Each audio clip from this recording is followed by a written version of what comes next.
para quienes estuvimos en la presentación del estudio en COVID hace un par de semanas con Luis Pedro España y Anitza Freites, pues yo creo, y lo tuiteé así, creo que no pudimos dormir bien esa noche o esa semana completa, ¿no? Realmente son preocupantes los datos y bueno, siempre estamos habituadas desde ABEM, desde la Alianza Venezolana Empresarial por el Liderazgo de las Mujeres, a darle mirada con perspectiva de género, perspectiva feminista, de ver cómo cada uno de esos datos impacta a nivel de las mujeres.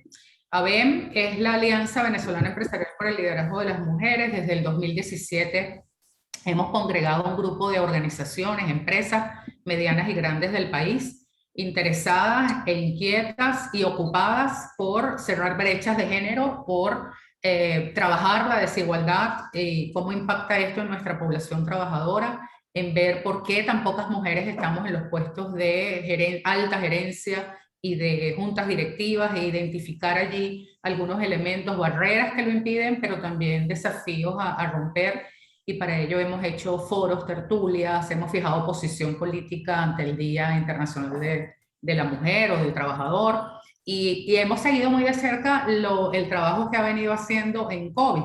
Antes no quiero dejar pasar la fecha porque hoy es 19 de octubre, Día Mundial de la Lucha contra el Cáncer de Mama, y creo que es un mensaje importante que cada uno de nosotros debe llevar a todo nivel, a nuestra población trabajadora, a todos nuestros allegados, porque bueno, es la primera causa de muerte por cáncer en mujeres en Venezuela, y Anitza hoy también va a hablar de cómo está esta situación.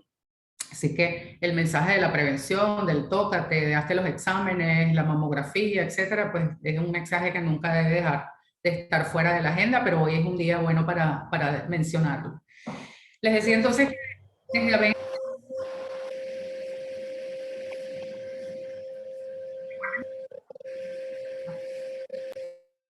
desde ABEN hemos seguido con mucha inquietud y con mucha atención los estudios de ENCOVI. Ya esta es la 7ª edición y en realidad realiza en un contexto muy complejo de la emergencia humanitaria compleja, más el COVID, que vino también a agravar la situación, y que es parte del levantamiento de información de una muestra muy grande, muy representativa, casi de 14.000 hogares a principios de este año, febrero a marzo. Yo creo que esa conclusión que ponen en su primera lámina, y leo, somos un país empequeñecido en términos económicos y demográficos, con altos índices de pobreza y desigualdad, y con un gran escepticismo con respecto al futuro. Parece una leyenda dura, condenatoria, que a veces nos quita esperanza, pero nuestro interés, además de conocer esa data desagregada por sexo, como nos la va a presentar Anitza hoy, pues es básicamente encontrar vías, alguna forma que desde el sector privado podamos llevar adelante para mitigar de alguna manera las consecuencias tan graves que estos indicadores están trayendo sobre nuestras mujeres, sobre su salud en general, y sobre todo específicamente la salud sexual y reproductiva, sobre el empleo, sobre sus ingresos, su salario, sobre el tema migratorio, sobre la participación de las mujeres en espacios de poder. Y creo que en alianza con la academia y la sociedad civil, pues podremos conseguir mejores caminos que los que hemos conseguido hasta ahora. Anitza Freites es nuestra conferencista principal invitada. Ella es la líder de este proyecto en COVID, que ya, como les decía, tiene 7 ediciones. Y leo rápidamente su semblanza: geógrafa, egresada de la UCB, doctora en demografía de la Universidad Católica de Lovaina en Bélgica, es magíster en estudios sociales de la población por el Centro Latinoamericano de Demografía en Santiago de Chile, directora del Instituto de Investigaciones Económicas y Sociales de la Universidad Católica Andrés Bello, dirige el proyecto ENCOVI, es coordinadora del Observatorio Venezolano de Migración, coordinadora de proyectos editoriales para la divulgación de las ENCOVI, como Venezuela, la caída sin fin, espejo de la crisis humanitaria. Ha colaborado en proyectos editoriales sobre el proceso migratorio venezolano, tales como Crisis migratoria de la población venezolana entre la desprotección y la seguridad jurídica, y las políticas públicas sobre migraciones y la sociedad civil en América Latina, entre otros. Yo creo que con Anitza vamos a estar de verdad en buenas manos para entender esta situación. Junto a Anitza tendremos a 4 especialistas, comentaristas, panelistas, amigos de ABEM. Yaneli Márquez, socia directora de KPMG y líder del área de diversidad e inclusión en esa importante empresa. François Galetti, que es presidente de la Cámara de Comercio de Maracaibo y además vicepresidente de CECIMAR, en la costa oriental del lago, y empresario. Susana Rafali, que es nutricionista y además aboga por todos los derechos sociales y activista de verdad acá 24 horas por temas de eliminación e igualdad. Y Ana María González Oxford, periodista, y además dirige una ONG que se llama Red para temas migratorios también. Luego yo las presentaré con más detalles. Yo quiero pasar la oportunidad sin agradecer a nuestros patrocinantes el día de hoy. Cámara de Comercio de Maracaibo, Red Reto, KPMG, Feminismo Inc. y la Universidad Católica Andrés Bello. Gracias por todos los aportes, ayudas y trabajo que hicieron para que esto fuera realmente posible. Y ya antes de pasar con Anitza, pues nada, recordarles que si van a tuitear o van a colocar algo en las redes sociales, por favor usen estas 2 etiquetas porque así le podemos hacer mejor seguimiento en COVID 2021 o Foro ABEM o las 2. Y así entonces, pues, podemos retuitear y hacer visible lo que saquemos hoy como conclusión. Bien, entonces paro la presentación para darle la bienvenida y ahora sí a Anitza Freites. Cuando quieras, Anitza.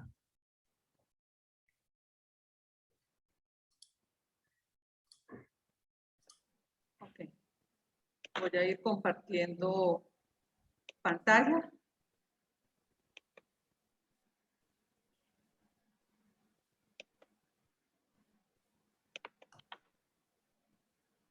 ¿Se mira bien? Sí, perfecto.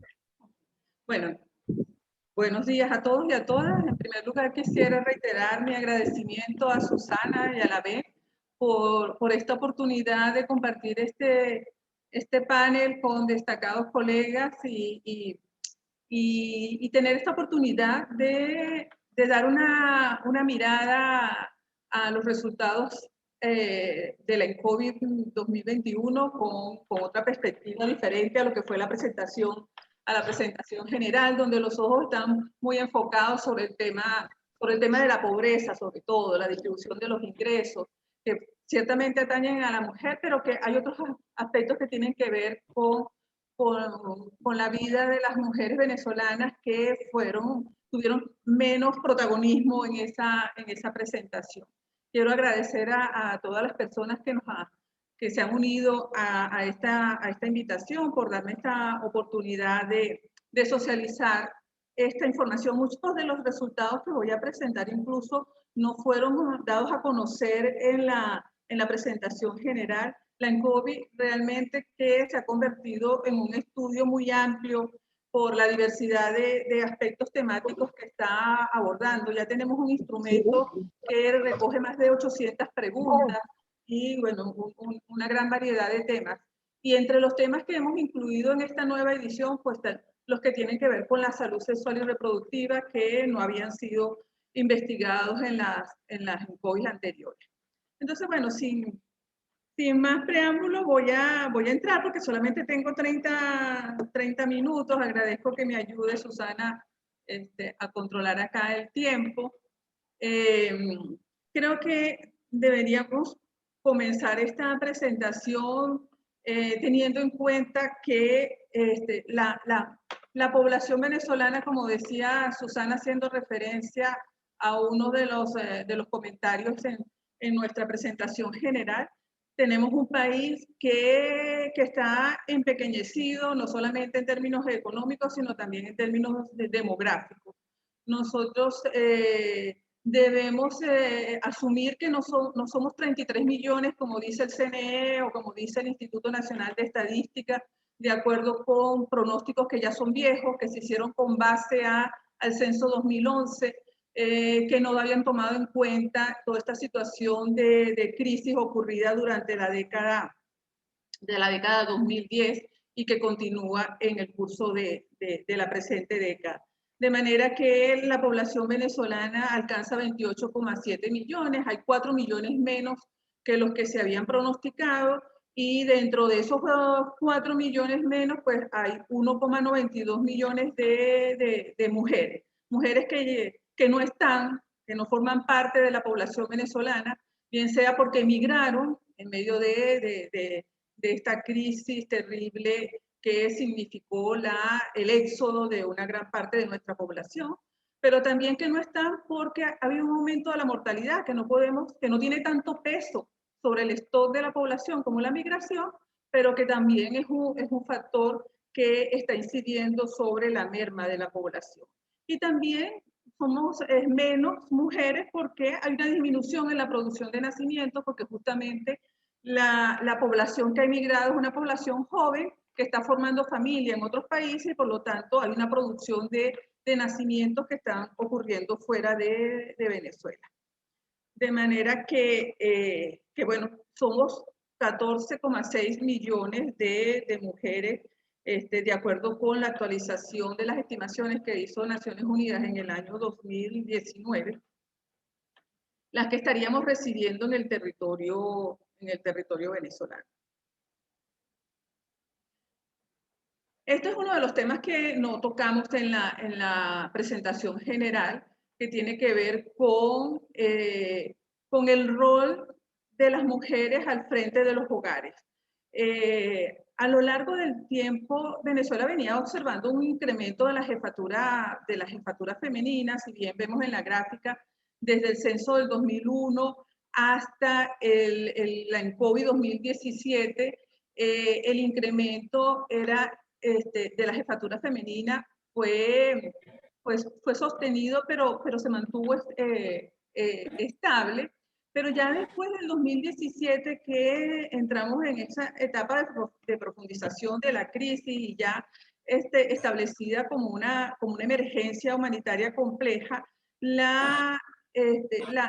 rol de las mujeres al frente de los hogares ha ido cambiando. Han tenido que las mujeres asumir mayores responsabilidades, pero sobre todo en la gestión de hogares donde la situación en cuanto a disponibilidad de ingresos es precaria, golpeados esos hogares por el proceso de hiperinflación y de escasez. Ahora recientemente teniendo que asumir las responsabilidades de acompañar las tareas de los hijos, debido al cierre de las escuelas en el contexto de pandemia. Y bueno, y en una situación, en un contexto donde la ayuda gubernamental es pequeña, y la que fluye se canaliza fundamentalmente a través de estas mujeres que son jefas de hogar, bien sea a través del sistema Patria, a través de las migraciones, de las misiones que aún persisten, pues son a través de estas jefas de hogar que se perciben estas ayudas. Cuando uno compara con la situación de los países de América Latina, no hay otro país que tenga unos niveles de jefatura de los hogares tan altos como los que estamos enfrentando o los que estamos mostrando con los resultados de ENCOVI. Una de las razones uno de los factores que ha podido contribuir a ese incremento de la jefatura ciertamente es el factor migratorio. En algunos hogares donde ha emigrado el jefe del hogar, pues le ha tocado a las mujeres asumir esa jefatura. Pero cuando comparamos hogares con emigrantes y hogares sin emigrantes, observamos que es prácticamente igual de importante la jefatura femenina en una situación y en otra.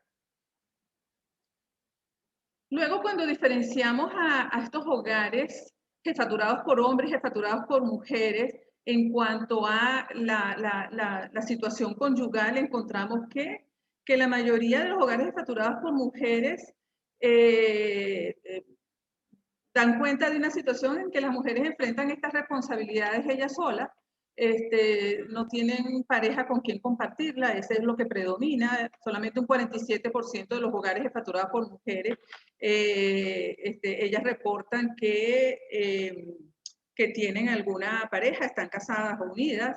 En el caso de los hombres, los hogares jefaturados por hombres, la mayoría ampliamente encabeza los hogares con la compañía, con la colaboración de una mujer que comparte sus cargas. De manera que eso es una situación que no podemos perder de vista, porque todos estos elementos van sumando a las condiciones de vulnerabilidad que enfrentan las mujeres que tienen la responsabilidad de llevar las riendas de los hogares que encabezan. Luego, cuando analizamos también el tipo de hogar del cual la mujer es jefa, encontramos que hay pocas mujeres viviendo solas, y por lo tanto, o hay menos mujeres viviendo solas que hombres, y por eso es que encontramos que la jefatura de hogares unipersonales es mayor en el caso de los hombres. Si han conformado una pareja sola, prevalece el hombre como jefe de hogar. Si se ha formado un núcleo completo, hombre, mujer y puede ser con descendencia, pues todavía predomina el hombre en la jefatura de esos hogares. Pero si ya se trata de hogares con condiciones de vulnerabilidad en cuanto a la estructura familiar, es el caso, por ejemplo, de los hogares monoparentales, hogares nucleares incompletos, donde entonces sí la mujer predomina ampliamente como jefa de esos hogares, porque frecuentemente, comúnmente, ella tiene la custodia de los hijos. Igualmente, en el caso de los hogares extensos o compuestos, que son los hogares que están formados por un núcleo que puede ser completo o incompleto, pero que se agregan otros parientes o no parientes, tenemos que predomina la jefatura femenina en este tipo de hogares, donde los parientes o no parientes que se agregan, porque probablemente pueden ayudar en la gestión de esos hogares, o pueden añadir nuevas cargas a la mujer que lo encabeza.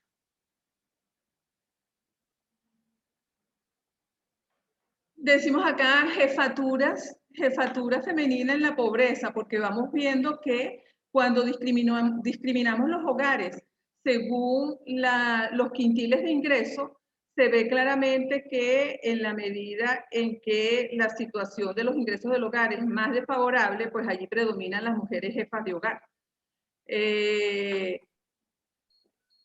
Lo cual nos lleva a indicar que la jefatura femenina no parece responder, o ese incremento de la jefatura femenina no parece responder en este tiempo, como lo veíamos en el pasado, a una mayor autonomía de las mujeres o empoderamiento de ellas, sino que pareciera ser más bien una señal de su condición de vulnerabilidad en un contexto de crisis como el que tenemos. A muchas mujeres pues les toca asumir el rol de jefas en situaciones de pobreza extrema, sin contar con alguna pareja, y en hogares con arreglos familiares extensos que pueden suponer, como decía antes, un aumento de las cargas. En cuanto al tema educativo, hay otro punto que tampoco lo mencionamos en la presentación general, que tiene que ver con la población que nunca ha tenido la oportunidad de asistir a un centro de enseñanza. En la INCOBI hemos incorporado una pregunta adicional en esta ocasión para indagar si hay personas que nunca han asistido a un centro de enseñanza. Y encontramos que hay 1,2 millones de personas que están en esa, de 5 años y más, que están en esa condición. La mitad de esa cifra de 1,2 millones son mujeres que nunca han asistido. Y en esa situación de exclusión están más representadas sobre todo las mujeres de más edad, de 50 años y más. No debemos dejar de mencionar que hay un 15% de esta población que no ha tenido acceso a la educación, que son niños y niñas de 5 a 9 años, un 8 y 7% que no han tenido acceso a la educación. Eso sí lo destacábamos en la presentación general, cuando mencionábamos que entre el año 2020 y 2021 notamos un descenso en los niveles de cobertura educativa y los tramos etarios más afectados eran las edades iniciales, porque se está privando del beneficio, del apresto, de la educación preescolar a muchos niños que pertenecen a hogares en situación de pobreza. Y también vale destacar pues, que cuando miramos la situación de pobreza de ese 1,2 millones de personas que permanecen excluidas, a quienes no se les ha garantizado el derecho a la educación, el 84% de esa población se encuentra en pobreza extrema, con igual participación de hombres y mujeres. En este contexto de pandemia y de cierre de las escuelas, pues hemos observado que el acceso a la educación ha ido mostrando retrocesos. La exclusión va creciendo en niños, niñas y adolescentes. Mostramos en la primera gráfica los niveles de cobertura de hombres y mujeres de 3 a 24 años. Podemos notar que es reducida la brecha de género y es a favor de las mujeres quienes están consiguiendo permanecer más tiempo en el sistema educativo y mantener una trayectoria menos accidentada. Pero bueno, esa enorme pérdida de oportunidades para aumentar el capital educativo entre hombres y mujeres la notamos sobre todo entre el grupo de edades de 18 a 24 años. Es tremenda la reducción en el porcentaje de matriculación de hombres y mujeres. Lo observamos en nuestras universidades, cómo se han ido vaciando por distintas razones, porque permanecer estudiando tiene un costo, porque hay una parte de esa población que ha decidido emigrar, pero hay otro sector que se ha quedado en la inactividad y a eso vamos a hacer referencia más adelante, porque el mercado laboral tampoco es que ofrece oportunidades para que los jóvenes que estén dejando las universidades, los institutos universitarios se puedan incorporar en el mercado laboral. Todavía en estas edades de 18 a 24 años, las mujeres resisten un poco más su permanencia en el sistema educativo y por eso es que vemos un índice de paridad de género donde el nivel de asistencia es un 30% más alto entre las jóvenes en comparación con sus pares hombres. Hay un indicador que es el rezago escolar, que también a través de las ENCOVID lo hemos venido monitoreando. Este indicador es incluido en el cálculo del índice de pobreza multidimensional, que ese sí lo presentamos también junto con la pobreza de ingresos en la presentación general. El rezago escolar es un indicador que permite establecer los años de diferencia entre la edad actual y la edad establecida para el grado año que cursa o cursó cada niño, niña o adolescente. Y da cuenta de la continuidad de la trayectoria educativa, de una inserción tardía, de interrupciones que puede haber tenido el estudiante debido a la deserción o a la repitencia. Es un indicador importante para encender las señales de alarma, porque en la medida en que el rezago escolar es mayor, pues esa población o ya va quedando excluida del sistema educativo o está a las puertas de la exclusión. ¿Qué encontramos con la ENCOVI 2021? Que hay en la población de 7 a 11 años aumenta el porcentaje sin rezago escolar. Uno en otro contexto diría mejoraron las cosas, pero esto es el resultado de una promoción automática entre el 2020 y el 2021. Sabemos que no hubo continuidad de un sistema de evaluación donde los aprendizajes pudieran ser medidos adecuadamente, de manera que eso se vio cómo impactó en el cálculo del rezago escolar. Luego encontramos que eso no pasó igual en la población de 12 a 17 años, donde disminuye el porcentaje sin rezago escolar, lo que quiere decir, por el contrario, la contraparte es que hay un aumento del rezago escolar leve o severo.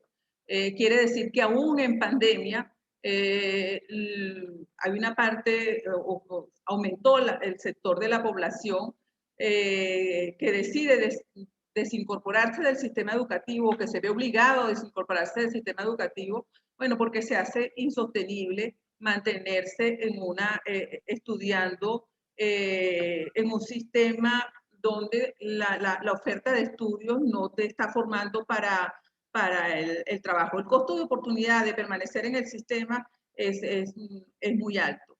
Y vemos entonces que hay un aumento del rezago leve o severo, como decía antes. De manera que tenemos que hay casi una quinta parte de la población, tanto de hombres como de mujeres, tanto de muchachas como de muchachos de 12 a 17 años, que están en rezago severo, y eso quiere decir a las puertas de la exclusión, porque cualquier evento en el hogar o cualquier situación que presione un poquito más sobre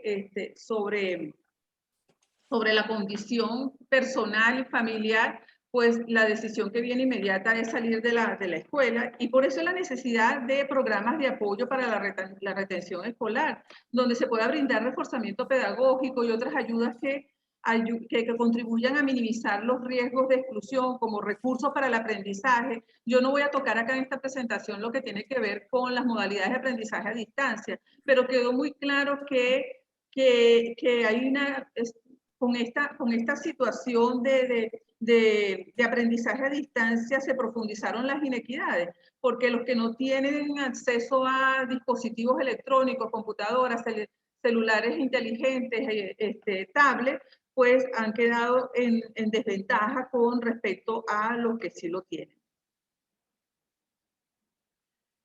Con relación a las razones de exclusión educativa entre la población femenina, encontramos que aquí nos interesó comparar, porque nosotros hicimos acá en la universidad una encuesta sobre juventud en el año 2013.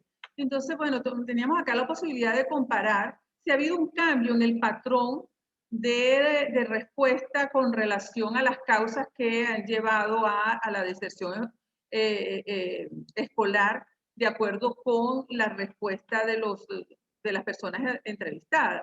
Y estamos observando que aún en el contexto de crisis, según la ENCOVI, el porcentaje de personas que dejaron los estudios, de mujeres que dejaron los estudios por razones de trabajo, ha disminuido. Y eso tiene que ver con la poca oferta de inserción, o las pocas oportunidades de inserción laboral. Como vemos en las columnas acá al lado, estas mujeres que dejaron de estudiar, pues solamente hay un 47% que se mantiene, que dejaron de estudiar y que señalaron que era por razones de trabajo en el momento en que dejaron de estudiar. Pues hay un 47% que se mantiene activa y un 53%, la mayoría, se mantiene inactiva en el momento actual. Igualmente, hay un dato bien interesante que tiene que ver con la razón de de no querer seguir estudiando o no interesarle seguir estudiando, porque en ese tipo de respuestas se concentra un número importante de casos, o sea, una quinta parte de los casos en todas las edades han dado como razón de haber dejado los estudios el hecho de que no quiso seguir estudiando o no le interesa. Y eso tiene que ver con, bueno, con una oferta educativa que es poco pertinente, poco atractiva para la población en esas edades. También encontramos que hay un porcentaje importante que señaló haber dejado de estudiar porque terminó los estudios, pero cuando buscamos información complementaria en la encuesta para ver si realmente culminó los años de escolaridad que corresponden al nivel que estaba cursando, y gran parte de esta población señala haber terminado los estudios sin haberse graduado. Es decir, que también eso de terminó los estudios es una forma de decir hasta aquí llegué, terminé porque no voy a seguir. Y luego tenemos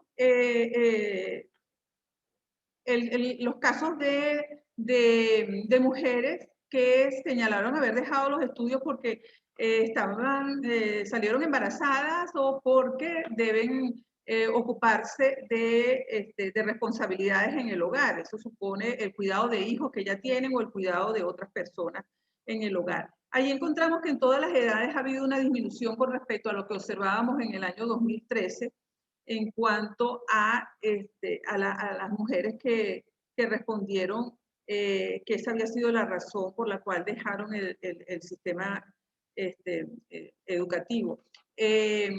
Igualmente, vale observar en las columnas amarillas que la mayor parte de esa población que puede haber dejado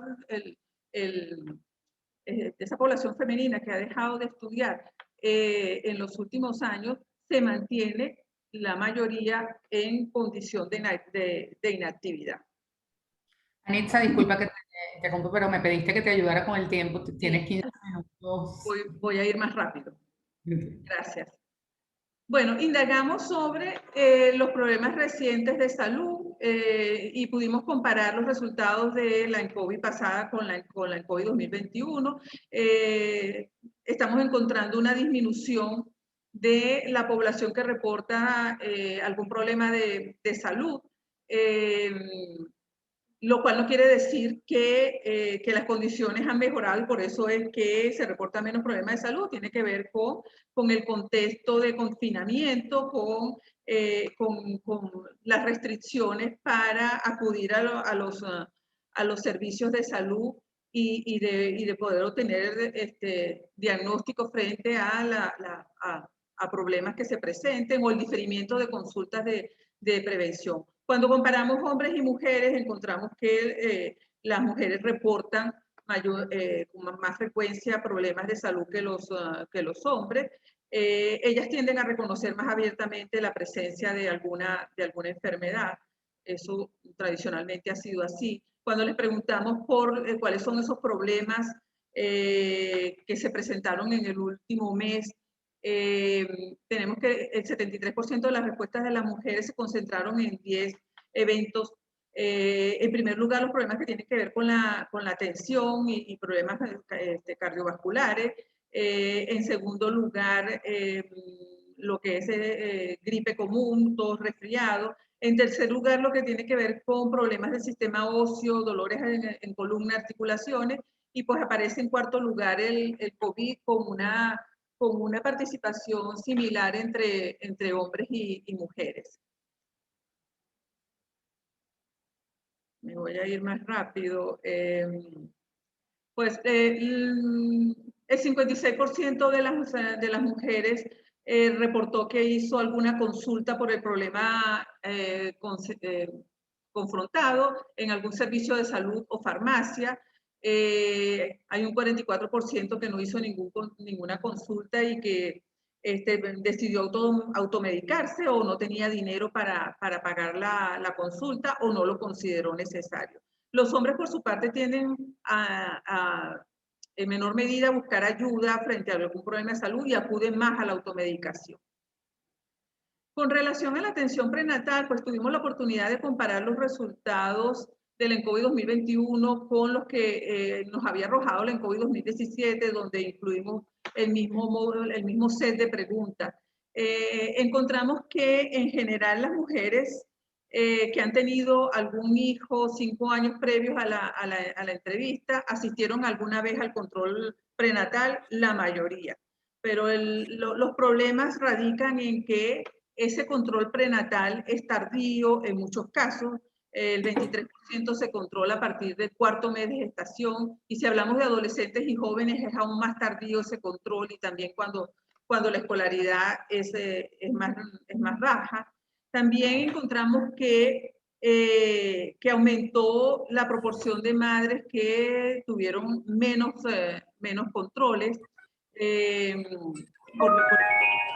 bajó las que habían hecho, según los resultados del 2017, 9 o más controles. Habíamos registrado 40 y eso bajó a 24%. Aumentó considerablemente quienes se atendieron en servicios públicos frente a la situación de no poder asumir los costos de servicios privados. Nosotros hemos registrado, y tengo que ir rápidamente, un proceso de transición de la fecundidad que se ha mantenido en el tiempo, al punto que la tasa global de fecundidad promedio en este momento es 2,23 hijos, cuando al comienzo del proceso de transición era superior a los 6 hijos. Este proceso de cambio en el patrón reproductivo ha transversalizado todo el espectro social. Las mujeres de todos los niveles educativos y de cualquiera sea la situación de pobreza han reducido su promedio de hijos, de manera que vamos avanzando hacia cierta convergencia en cuanto al tamaño de la familia. Los problemas están en otro ámbito, los problemas están en el momento en que se tienen los hijos, las condiciones bajo las cuales hay que afrontar la crianza de los hijos, y hacia ahí es donde tenemos que apuntar la mirada de estos resultados. Investigamos en la ENCOVI por primera vez sobre conocimiento y uso de métodos anticonceptivos. Las respuestas apuntan que el conocimiento de al menos un método para regular la fecundidad está bastante generalizado en todas las mujeres en edades fértiles, salvo en las mujeres adolescentes, donde esos niveles de conocimiento son más bajos. La ENCOVI está dando cuenta de un nivel de prevalencia de uso de métodos del 75%, que es similar a lo que había arrojado la encuesta demográfica de Venezuela del 2010, que fue un estudio hecho por el Instituto Nacional de Estadística y acompañado por el Fondo de Población de las Naciones Unidas. Esa prevalencia de uso de métodos anticonceptivos tiene una tendencia creciente en función de la edad, pero sigue mostrando niveles muy bajos al comienzo del periodo reproductivo, hasta que alcanza después niveles por encima de los 80 después de los 25 años. El método de mayor frecuencia de uso es la esterilización femenina, en segundo lugar la píldora, y seguido del condón. El DIU en comparación con la ENDEVE está mostrando un incremento importante, así como otros métodos modernos que hace 10 años no se utilizaban, como las inyecciones, los implantes, los parches. Estos métodos están mostrando un porcentaje de uso bastante mayor que lo que veíamos en el 2010.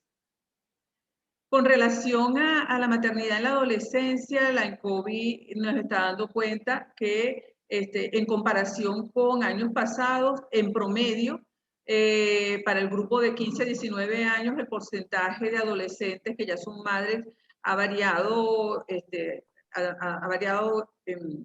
hacia la baja, pero de todas maneras sigue siendo, no es para tirar cohetes, pues sigue siendo preocupante que por ejemplo, en el caso de las muchachas de 18 y 19 años, una quinta parte de ellas ya son madres a esas edades.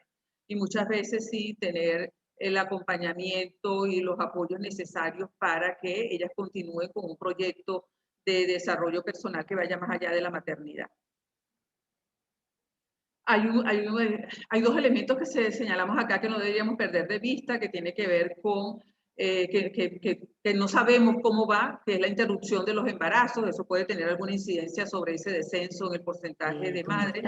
Lo otro es, tenemos un incremento de las madres adolescentes con más de un hijo, y eso está concentrado fundamentalmente en situaciones de pobreza extrema, y donde haría falta mayores apoyos para las adolescentes en esta condición. Es, hay mucha dificultad para que las adolescentes puedan conciliar maternidad y educación. Eso sin los apoyos de programas que apunten en ese sentido, pues no se logra solo. Por otra parte, prevalecen las madres adolescentes que han formado una unión, pero no deja de ser alto el porcentaje de madres solteras. Tenemos un 40% de madres adolescentes que estarían a la cabeza de sus respectivos hogares, ejerciendo la jefatura o en el rol de esposa o compañera. Y las demás pues estarían conformando núcleos familiares secundarios.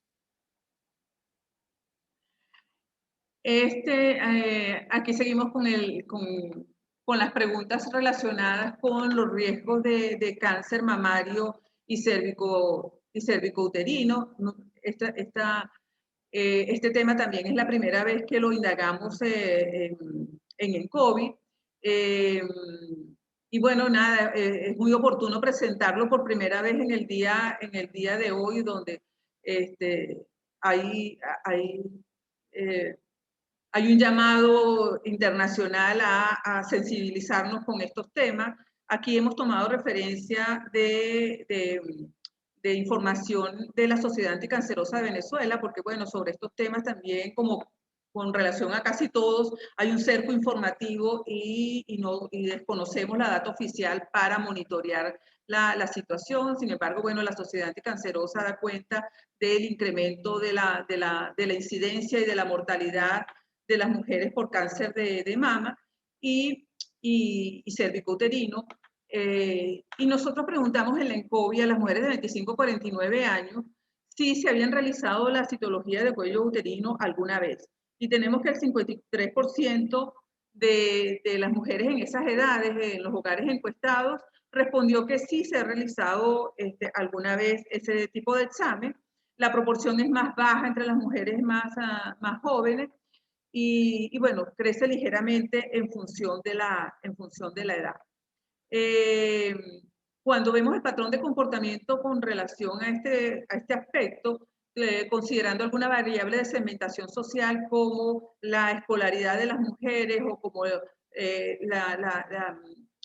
quintil de ingresos de los hogares de pertenencia, encontramos que ciertamente a medida que aumenta el capital educativo, es mayor la probabilidad de que las mujeres hayan hecho este examen.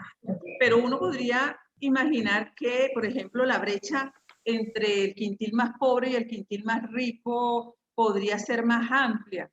Eso nos hace pensar que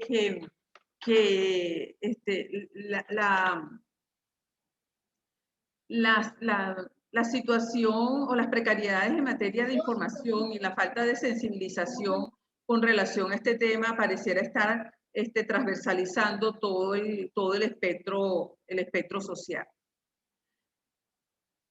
También preguntamos sobre la mamografía, en este caso para las mujeres de 35 a 49 años, y encontramos que es bastante menor el porcentaje de mujeres que se ha practicado la mamografía alguna vez.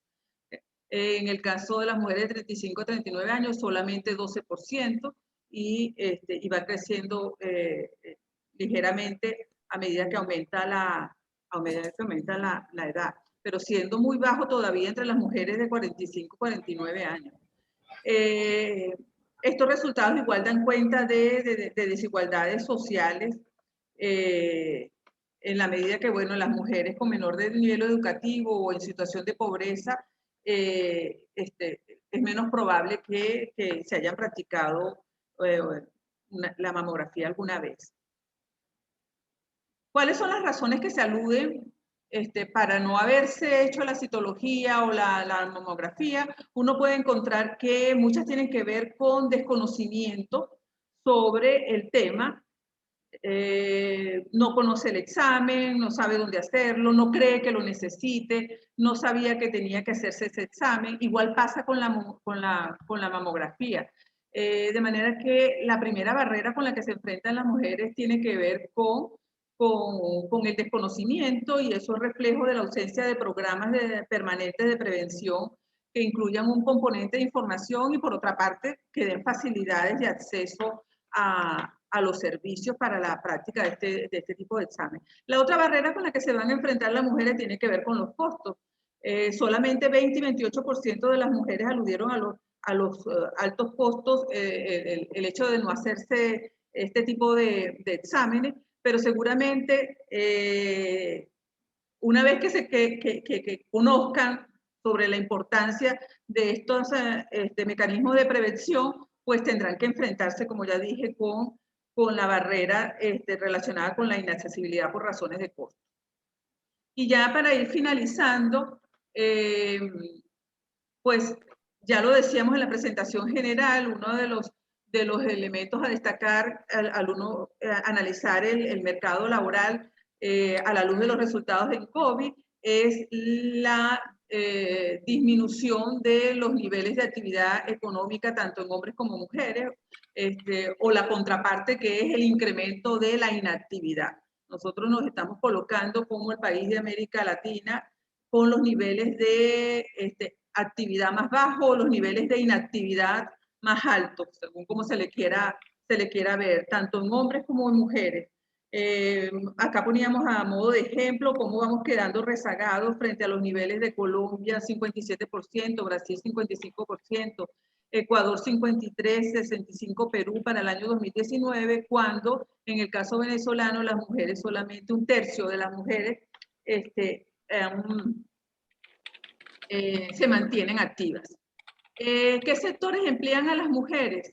Pues fundamentalmente las mujeres capitalizan la mayor parte del empleo en la administración pública, empleos que además son los peor remunerados en comparación con el sector privado y el trabajo por cuenta propia. Las mujeres que trabajan en el sector formal también encuentran insertarse en alguna medida en el sector financiero y actividades afines, que tienen que ver con seguros, etcétera. En el comercio y las manufacturas, las mujeres concentran bastante menos de la ocupación, cerca del 30%. ¿Qué tipo de ocupación es la que desarrollan las mujeres en mayor medida? Pues capitalizan la mayor parte de las ocupaciones en el grupo de profesionales.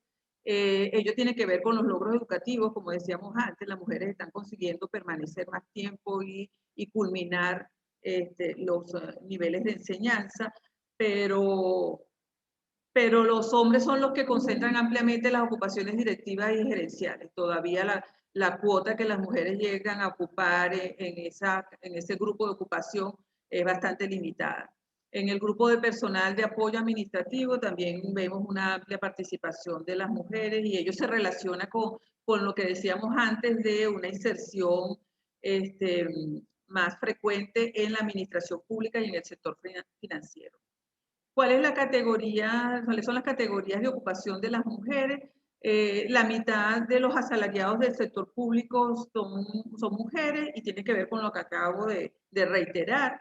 Las mujeres empleadoras representan solamente 30% dentro de esa categoría, predominan los hombres patronos o empleadores. Y en este contexto de crisis podemos decir que ni siquiera el autoemplearse es una opción para las mujeres, quienes permanecen entonces refugiadas en la inactividad, porque bueno, son elevados los costos de oportunidad de dejar las responsabilidades en el hogar para insertarse en un mercado laboral con unas remuneraciones tan bajas, en unas condiciones tan precarias. Para ir finalizando ya, encontramos también, y esto sí lo lo destacábamos en la presentación general, las desigualdades que la ENCOVI reporta con relación a los ingresos. El ingreso de los hombres es 18% más elevado que el de las mujeres. Es posible que esa diferencia tiene que ver con que los hombres trabajan más horas que las mujeres en el trabajo formal. Y ese 15% de diferencia entre 38 horas que trabajan los hombres y 33 que trabajan las mujeres puede explicar esa brecha en la remuneración por hora de trabajo. En todo caso, la desigualdad en las tareas del hogar, no solo las domésticas, sino también todo lo que tiene que ver con el cuidado de otras personas, sean los niños, niñas y adolescentes o personas de la tercera edad, están contribuyendo a que las mujeres sean menos competitivas en el mercado de trabajo. Y bueno, yo dejo aquí al final la ficha técnica del ENCOVI, por si acaso algún comentario en particular. Pero hasta aquí les dejo esta presentación. Gracias por la atención. Muchísimas gracias, Anitza. De verdad que es difícil comprimir en tan poco tiempo tanta data. Realmente hay mucho para sacarle a esto y por cierto, este está publicado en proyectoencovi.com en la versión del 2021. Está la mayoría de toda esta data y está el informe técnico también para quienes quieran consultar con más detalle. Yo de verdad, escuchándote, entiendo con claridad ese gran techo de cristal que impide que muchas mujeres estén en esas posiciones gerenciales, como tú bien dijiste al final, ¿no? Múltiples razones, es un problema bien complejo, multidimensional, que no pasa nada más por el asunto de que las mujeres quieran o lo deseen, sino que hay razones reales que impiden a más mujeres acceder a esas posiciones y tiene que ver con cuán comprometida está su salud, su educación, su desarrollo personal para poder acceder a estas posiciones. Pero bueno, para hacer los comentarios hemos invitado a 4 personas a quienes les voy a dar la palabra ahora. Creo que tienen unos 5 minutos más o menos cada uno para decir sus inquietudes o dudas que surgen al escuchar a Anitza o algún análisis que hayan hecho de la lectura de este proyecto. Para comenzar tenemos a Yaneli Márquez, quien, como les decía, pues ella es social leader de inclusión y diversidad de KPMG, es licenciada en contaduría pública con diplomados en equidad de género y derechos humanos. Y además ellos están llevando adelante un comité de gestión de talento humano en la Cámara de Cabecol, de Integración Económica Venezolano-Colombiano, y en KPMG pues están súper activos con estos temas y trabajando realmente por el desarrollo de empresas sostenibles. Adelante, Yaneli. Gracias, Susana. Y bueno, gracias, Anitza también por todo este gran trabajo pues, que has conseguido a través de la encuesta de calidad de vida, que justamente cuando uno compara la información que hay del 2021, la información levantada del 2021 con la de 2020, pues podemos observar que nuestro modelo social necesita mejoras urgentes. Las personas, digamos, más vulnerables, como las mujeres, son las que trabajan en la industria de atención médica, educación, agricultura, transporte, han sido las que más han estado afectadas por la crisis y la pandemia. Y justamente son los recursos que más necesitamos. Bueno, sin contar que todo lo que trae la incorporación de las mujeres en la economía, directamente en el incremento del Producto Interno Bruto de nuestro país y bueno, de todo el mundo. En ese sentido, pienso que las empresas, las organizaciones, pues tenemos un papel integral que desempeñar en las soluciones por estos problemas sociales. Como ha dicho Paul Polman, pues los negocios no pueden tener éxito en una sociedad que fracasa. En ese sentido, la clave del éxito reside en la utilización de todos los recursos sociales y económicos. Cuando vemos todo esto que nos muestra la encuesta, ya no hacer nada no es una opción para la comunidad empresarial. Necesitamos pues tomar posición activa y el liderazgo empresarial tiene que tomar definitivamente acciones. Hay que tener el coraje de ver hacia lo social y buscar qué alternativas tienen las organizaciones para sumar o para seguir sumando en esta situación tan difícil que tiene nuestra sociedad y bueno, los sectores más vulnerables como son las mujeres y los niños. Entonces debemos preguntarnos qué debemos hacer, qué podemos hacer y no estar aislados en esta solución. Bueno, creo que todas las organizaciones es vital que revisen todos los aspectos de derechos humanos, derechos laborales y derechos humanos, incluida la cadena de suministro, evaluar qué proporción de emprendimiento de mujeres está contratando, cómo podemos ayudar a estos nuevos emprendimientos, cómo son nuestros proveedores en el sentido de que si están contratando niños, por ejemplo, el sector de agricultura, y mujeres, y si las mujeres están siendo igual remuneradas que los hombres. Cómo se está ayudando, cómo nuestros proveedores también ayudan a las comunidades para proporcionar salarios dignos, acordes con el país y no solamente con lo que está establecido en la ley. Y eso implica que no tengamos que ver solo Caracas, pues hay que ver todo lo que está pasando en las regiones. Debemos hacer frente a todas las consecuencias negativas sobre los derechos humanos, y eso implica tomar medidas tanto para prevenirlas, mitigarlas, y en caso de que exista, pues remediarlas. Estoy hablando del papel de la organización, ¿no? ¿Qué estamos haciendo nosotros, por ejemplo, en KPMG? El 9 de diciembre fuimos notificados por las Naciones Unidas, por ONU Mujeres específicamente, que fuimos aceptados para ser signatarios de los principios para el empoderamiento de las mujeres. Ramón Hostos, que es nuestro socio director, que está súper comprometido con la igualdad de género y ha apoyado todo el proceso de transformación de nuestra firma hacia la igualdad de género.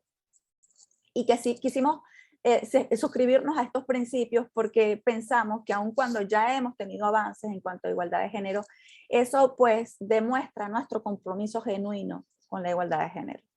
Y cuando evaluamos cuántos signatarios hay en Venezuela, solo 6 empresas son signatarios de los principios del empoderamiento de las mujeres de Naciones Unidas, y hay 5.500 empresas alrededor del mundo. Yo invito a las empresas venezolanas que se sumen en esta iniciativa para apoyar el desarrollo de los 7 principios del empoderamiento de las mujeres, ya que esto puede apoyar al desarrollo de los derechos humanos y la no discriminación, vela por la salud, seguridad y bienestar de todas las trabajadoras y trabajadores, promueve la educación, la formación y el desarrollo de mujeres en la cadena de suministro, en el mercadeo, y promueve la iniciativa a través de ayudas comunitarias. Otro aspecto en los cuales hemos trabajado en KPMG también es la filantropía, pues pensamos que también pueden ser herramientas útiles para afrontar la falta de recursos de la sociedad, pero esos tienen que ser con un propósito medidos y evaluados cuál es el retorno de alguna manera de esa inversión, porque esta filantropía no puede ser entregada sin un claro propósito de qué se quiere lograr. En este caso, pues nosotros promovimos un programa que se llama Unidos por la Salud, que fue justamente en el peor momento de la pandemia, que tenía como fin ayudar a hospitales para recuperar lo que era, específicamente fue la sala de terapia intensiva del Hospital Pérez Carreño II en Petare. Otro, aparte del principio que les hablaba que tenía que ver con el liderazgo empresarial, otro aspecto tiene que ser cómo la empresa privada ayuda a la educación. El sector empresarial tiene mucho que aportar en cuanto a educación a través de formación y apoyos a las universidades para capacitar a las mujeres, para poder tenerlas en trabajos calificados. Se puede ayudar a través de programas de responsabilidad social, becas para adolescentes y mujeres, incluir a mujeres estudiantes como pasantes con opción a que sean contratadas luego en las empresas. También apoyar con materiales educativos, internet, cuadernos, transporte, entre otros. También tenemos que crear programas de formación para jóvenes para el desarrollo de mayor capacidades y habilidades, tanto en el trabajo formal o informal. Pero esa visión, pues, recuerdas que en el pasado trabajábamos en el estudio de los oficios. Yo creo que esos son aspectos que debemos retomar, pero que deben ser también basados en la visión del futuro del trabajo, ¿no? Ya incorporando temas tecnológicos, data analytics, robótica, inteligencia artificial, que son herramientas útiles que las mujeres y las nuevas emprendimientos, las nuevas mujeres que emprenden, pueden tener mucho beneficiarse de estos programas. Por ejemplo, nosotros en KPMG tenemos un programa de plan de impacto donde hemos establecido nuestros objetivos con relación a planeta, gente, prosperidad y gobernanza. Y ese es nuestro mapa de ruta. ¿Qué es lo que queremos lograr? ¿Hacia dónde queremos ir? Hacia la Agenda 2030 de Naciones Unidas. Y en ese sentido, pues en cuanto a gente y prosperidad, tenemos programas de educación para nuestras colaboradoras y queremos apoyarlas todas para poder que lleguen al liderazgo de nuestra organización. En nuestro programa de inclusión y diversidad, justamente a partir del 1 de octubre, hemos agregado la palabra equidad. Ahora somos inclusión, diversidad y equidad, porque es una pieza clave que pienso que faltaba a nuestro programa para poder pues tener ese balance para todas nuestras colaboradoras. También a través de la Fundación KPMG promovemos la educación. Yo creo que es nuestro programa estrella, que es el Sumando Valor, donde ayudamos a las comunidades, y solamente en lo que fue el ejercicio 2020, todavía no hemos terminado las mediciones del programa del año que acaba de terminar en septiembre de 2021, pero hemos dado 170 programas de formación de Sumando Valor, lo cual han proporcionado 5.500 horas de voluntariado. O sea, nuestros colaboradores con su área de experticia han desarrollado programas para que nuestras comunidades se beneficien de esas áreas de conocimiento que podemos y que tenemos dentro de KPMG. 4.814 beneficiados de estos 170 programas de formación. Otro aspecto que les decía, el liderazgo, la educación, es las alianzas. Definitivamente a través de las alianzas, las empresas privadas, y podemos beneficiarse de la sinergia mutua, por ejemplo, apoyando alianzas con universidades, porque podemos a través de nuestra área de experticia, pues también proporcionar profesores y ayudas para que pueda impulsarse la educación en universidades. Por ejemplo, también nosotros tenemos alianzas con el Dividendo Voluntario para la Comunidad, donde a través del Banco de Alimentos pues también servimos de apoyo para llevar nutrición a nuestras comunidades, y consideramos que esos programas pues de nutrición tienen que estar siempre de la mano de la parte educativa, no pueden verse como aspectos aislados, sino que la nutrición debe estar también acompañada con la educación.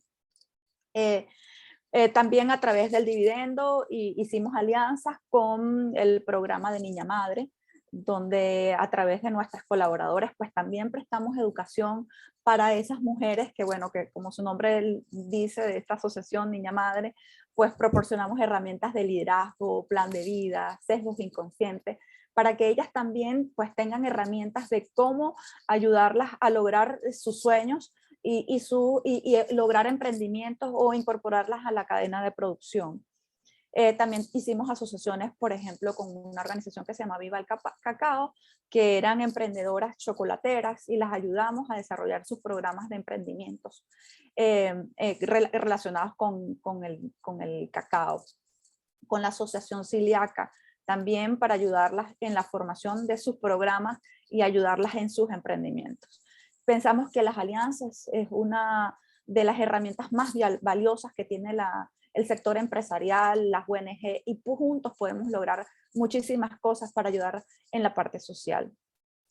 Y creo que por último, las organizaciones tienen que incorporar el tema de la medición e informar el progreso, pues todas las herramientas estas de COVID nos permite pues monitorear cuáles son los progresos. Lamentablemente no hemos mostrado progresos, pero el hecho de que las organizaciones se tracen objetivos puedan medir esos objetivos claramente y luego informarlos, permite llevar la hoja de ruta, ¿no? Hacia dónde vamos y qué queremos lograr. Además sirve de un efecto multiplicador, pues cuando nos paramos aquí y contamos lo que hacemos, las otras empresas pues pueden replicar programas de los que allí contamos, y además es una forma clara de ser transparentes de lo que queremos hacer. Y un aspecto claro de la medición de las inversiones que se hacen en la parte social es que debemos medir claramente cuál es ese efecto multiplicador. Por ejemplo, qué representa la alimentación que nosotros hemos proporcionado o la educación que nosotros hemos llevado. ¿Cuál es el verdadero valor en el incremento en la economía, en la educación, al tener lo que hemos llamado el true value? Y bueno, prácticamente creo que ya me hicieron la señal para terminar, pero quería dejarles pues como último mensaje que muchas de nuestras compañías venezolanas están haciendo aportes valiosos para la parte social y que tenemos que seguir sumando. Es una responsabilidad de todo el sector empresarial sumarnos en esta gran labor y bueno, y sumarnos en este papel integral que puede significar que nuestro país pueda aportar y tener mayores salidas a esta crisis tan difícil. Y bueno, muchísimas gracias y estamos a la orden siempre. Gracias, Yaneli, de verdad que es un muy completo inventario de banco de ideas, de programas que ustedes están llevando adelante y que otras empresas pues se vale copiar y pegar para incrementar mejor nuestro impacto, ¿no? Me gustó mucho eso de es momento de dejar de no hacer nada, o sea, es momento de tomar la batuta y empezar a trabajar por ello. Vamos a continuar con nuestro invitado François Gallet, quien es licenciado en Administración y además presidente de la Cámara de Comercio de Maracaibo, de CECIMAR, es vicepresidente y presidente de Alfasur. Bienvenido, François. Sí, les voy a pedir a los comentaristas atenerse al tiempo porque ya estamos sobre la marcha ya. Buenas tardes, Susana. Gracias a ti y a todo el equipo de AVEN por la invitación a la Cámara de Comercio para participar en el foro. Quisiera hacer dos consideraciones preliminares. Una, aparte los números en sí, lo que impresiona es la velocidad con la cual han decaído. Prueba de que también la mejoría que había mostrado Venezuela en el pasado, una mejoría basada sobre fundamentos que no son reales, no es una economía realmente productiva ni creativa, sino basado en subsidio. Desgraciadamente hemos caído tan bajo que posiblemente a corto plazo los subsidios serán la única manera de paliar esa situación. Por otro lado, los números de la COVID en los ámbitos empresarial tengo que ser honesto, producido cierto ruido por la magnitud de la cifra, ¿no? Algunos empresarios amigos me decían, bueno, representantes gremial a nivel nacional, me decían, bueno, que no se tome en cuenta algunos beneficios salarial, algún otro tipo de remuneración. Realmente yo creo que sí pudiera haber alguna diferencia, pero las cifras de todas maneras son tan elevadas que, aunque baje ligeramente, de todas maneras estamos siempre en número alarmante y vergonzoso para un país como Venezuela.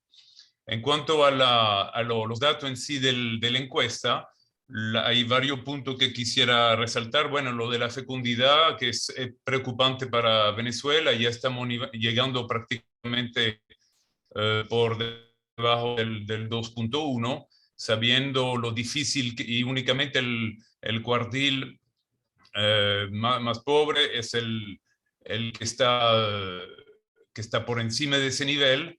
Va a ser muy complicado resolver esa situación.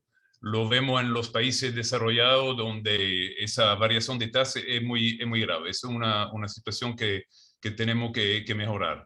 En cuanto al nivel promedio de remuneración, que también me sorprendió por ese $38 mensual, que me parece relativamente bajo, se refiere a un periodo de marzo o abril. Actualmente ha mejorado y la tendencia es que siga mejorando. Pero cuando se va al detalle, efectivamente, si 40% del empleo formal y de ese 40, un 70% empleo privado, finalmente la incidencia, independientemente de cuál sea el número, no es tan elevado, ¿no? Entonces, retomando la intervención de Yaneli, la responsabilidad para las empresas que están activas en Venezuela es todavía mayor y tiene que tener un efecto multiplicador importante. En cuanto a eso, nos preocupa que el modelo económico del país con lo cual lo estamos dirigiendo, la solución milagro ahora es el emprendimiento, como primero por la magnitud que va a tener, no va a ser suficiente para recuperar rápidamente la realidad. Y lo otro, que realmente la mejora de las prácticas a nivel de transparencia, de igualdad de género, proviene de las empresas multinacional o nacional con cierta visión y programas integrales. Con los pequeños emprendimientos que resuelven situaciones a corto plazo, no vamos realmente a progresar en ese sentido. Nuestro papel desde los gremios es también señalarlo, aunque apoyemos los emprendimientos, de que una verdadera recuperación de la economía en forma equitable y que resuelva los problemas profundos se hace a través de una apertura de la economía con empresas que permite su modernización y mayor equidad en todos los aspectos. Efectivamente, también mencionaron la situación de la falta de oportunidad para los jóvenes. Es una... Perdón, la falta de equidad. Efectivamente, desde hace varios años atrás, uno estaba hasta sorprendido de la manera como los jóvenes seguían estudiando en la universidad sin tener oportunidad de trabajo. Y finalmente sucedió lo que nos temíamos a raíz de la crisis del COVID, que la motivación para seguir estudiando bajó muchísimo. Es o para emigrar, porque los empleos que se consiguen a nivel nacional, la mayoría no son empleos calificados que producen alta remuneración. Incluso tenemos varios casos donde los emprendimientos, el trabajo informal, hasta trabajo de mesonero, trabajo manuales, producen remuneración mucho mayor de la que pueden tener un joven profesional. Joven profesional que en las empresas establecidas no consigue casi posibilidad de desempeño. Desde la Cámara estamos trabajando actualmente en una encuesta de hogar para entender a nivel del Zulia el detalle de la situación, para también porque hemos sido mucho más golpeados en cuanto a la inmigración, en cuanto a estado fronterizo. Igualmente una encuesta sobre compensación salarial, donde vamos a poder medir de manera más certera la diferencia de remuneración entre los sexos. En cuanto a los cargos gerenciales, sí notamos nosotros aquí en el Zulia que aunque si bien no se ha hecho una campaña activa,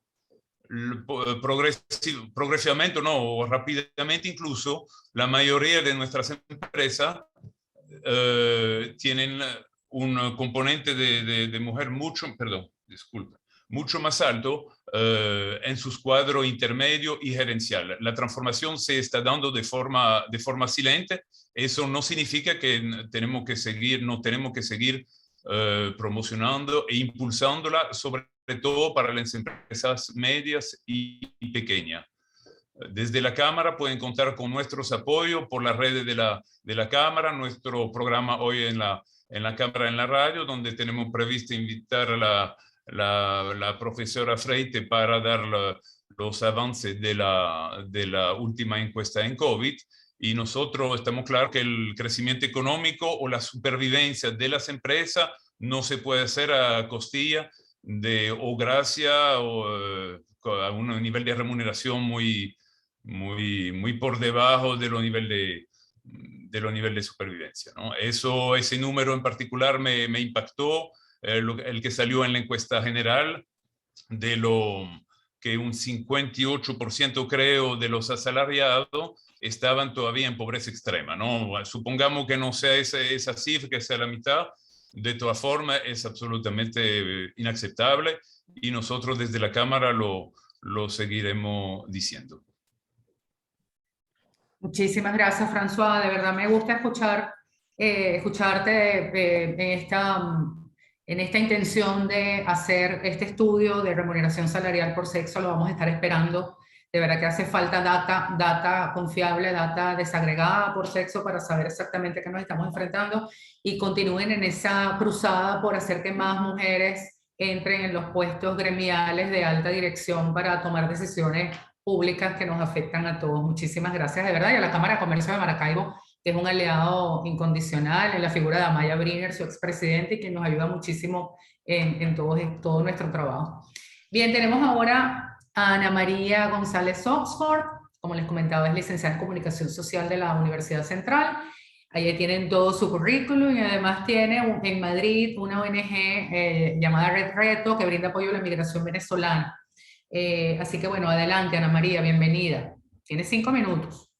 Sí, gracias Susana y gracias por la invitación. Además, valoro mucho la cantidad de mujeres que están conectadas y además la cantidad de hombres también. Los felicito y los celebro porque, bueno, estamos hablando de cosas de mujeres y cuando de ese equilibrio se trata, ¿no? Escuchando de Anitza, me impresiona mucho, bueno, valoro que hayamos visto unas cifras que no se habían visto en la encuesta general, lo cual abre un espacio interesante de discusión, ¿no?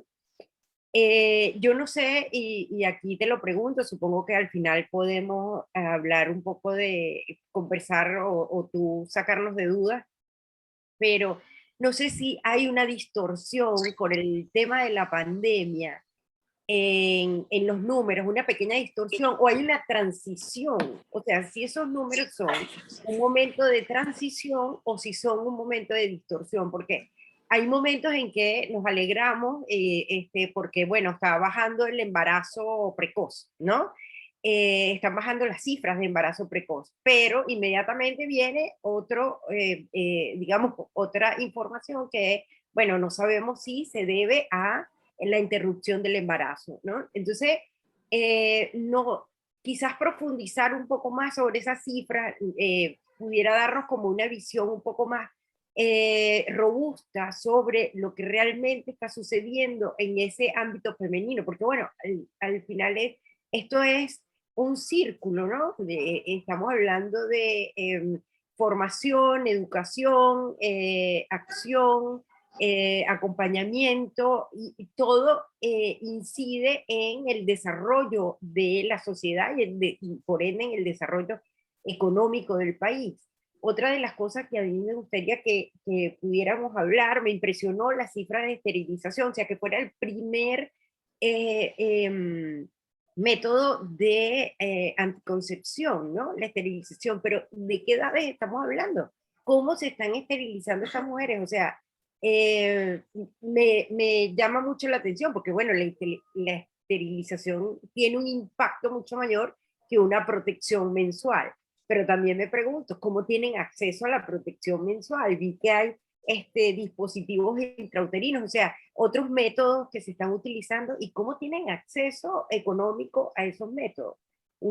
Otro elemento que yo creo que se debería conversar es sobre el tema de la menstruación, ¿no? Y lo envió incluso en preguntas previas, cuando las personas se inscribieron, hablábamos había una persona que preguntaba sobre el impacto de la pobreza menstrual, que ahora está pasando a llamarse la gestión menstrual, ¿no? Eliminando la palabra pobreza para no feminizar la pobreza.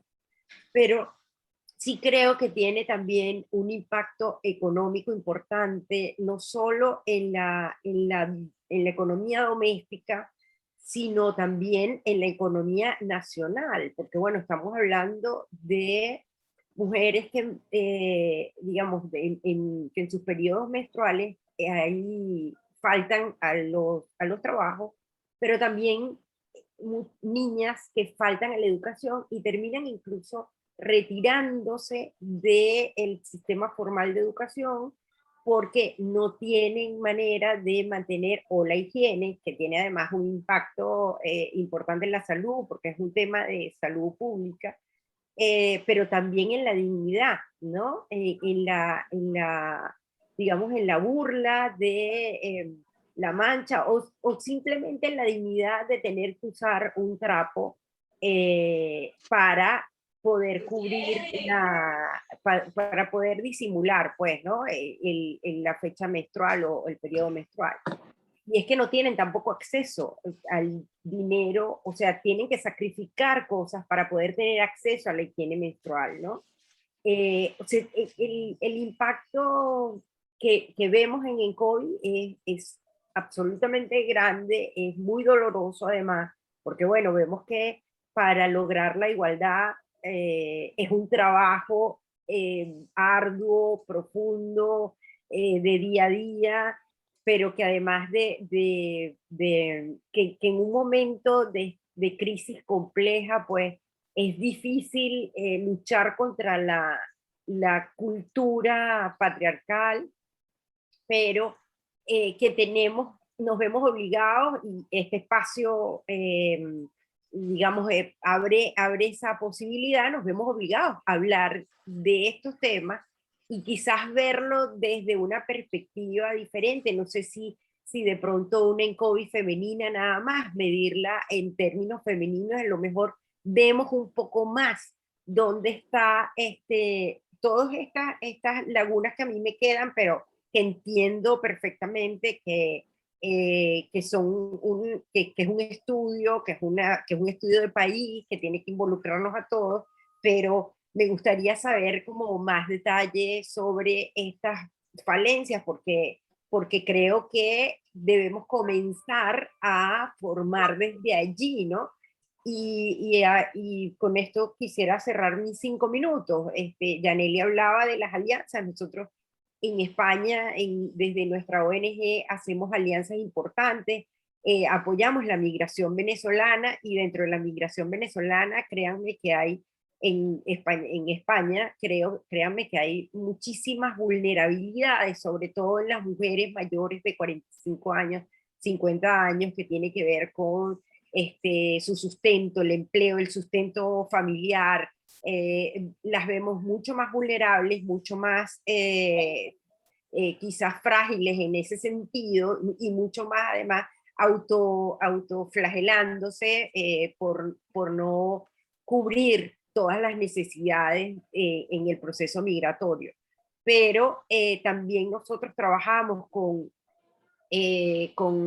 cooperación internacional, o sea, con visión de cooperación internacional, buscando recursos para proyectos en Venezuela, y tenemos un proyecto bellísimo que se llama Constructoras de Paz, que está pensado para mujeres líderes comunitarias, la formación de mujeres líderes comunitarias, de manera que puedan ellas transformar el entorno en el que viven y además formar a otras mujeres. La idea es que formemos a formadoras, ¿no? Para poder multiplicar este tipo de iniciativas que van además asociadas a la paz, y la paz va asociada a la tranquilidad, y a la tranquilidad del hogar, y a la tranquilidad incluso económica, ¿no?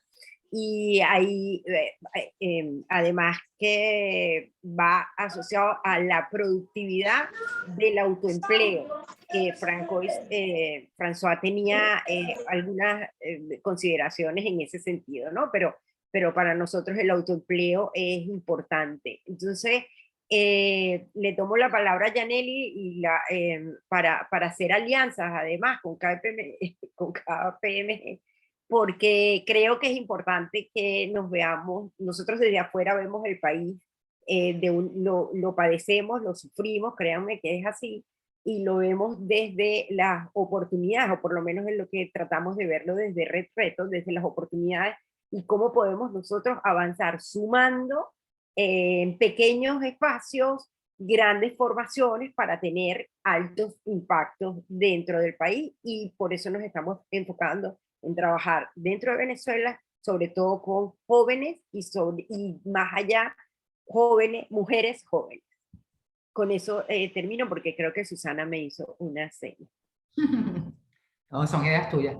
Mira, Ana María, gracias. Como buena periodista llegaste con más preguntas que respuestas, y se agradece. La idea de una ENCOVI femenina no suena descabellada, porque es que somos la mitad de la población. A la gente se le olvida eso. No somos una minoría, no somos un colectivo, somos exactamente, quizás un poquito más, nos lo dirá la profesora Nitza, cómo demográficamente estamos, pero una mitad que ha sido sistemáticamente excluida y que requiere su propia data e hilar mucho más fino, como tú dices, Ana María, y en profundidad para dar respuestas.